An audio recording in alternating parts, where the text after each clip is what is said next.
Well, next week will be the second last week of this particular year, and it will also be the Christmas week.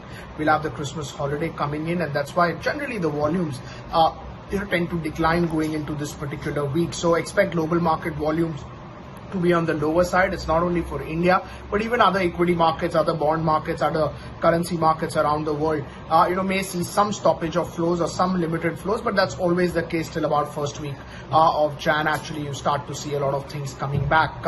More importantly, Moderna Vaccine has been approved and they will start to give shots to a lot of people starting next week. That's the expectation. So what comes in terms of protocol, how many supplies of Moderna vaccine comes in, how are shots given, like the Pfizer vaccine as well. This was something which will be all important and focus in the US market. Also, some of the other regulators, after US has taken up, can go ahead and take any further emergency approval. So we'll wait and watch as to any global news flow on those fronts as well.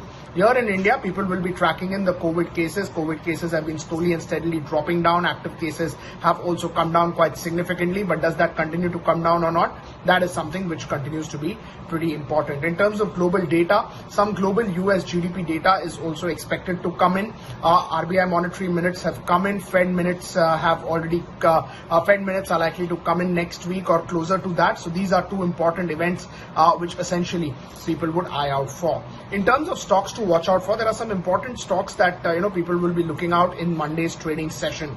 So when we just look at the list of the stocks that essentially we are talking about, so there are two PSU names in this. One, of course, is coming in as far as IDBI Bank is concerned, as well as PNB Bank. Both of them opened their QIP, but they closed it only on Friday post-market hours. So pricing came in later. There is a discount which is given. So let's see how the markets would actually react to that.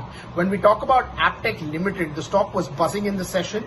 Param Capital, which is a well-known HNI investor, has actually gone ahead and purchased 3 lakh shares. This is something which came in post-market hours, so market may react to this news flow. In terms of fundraising, two stocks to watch out for. One is PVR. They had a board meet for fundraising and they have approved fundraising via ADR as well as GDR. And in InfoEdge, which is their subsidiary Zomato, or they own a substantial stake into that company, there they have got another round of fundraising, which is about $660 million.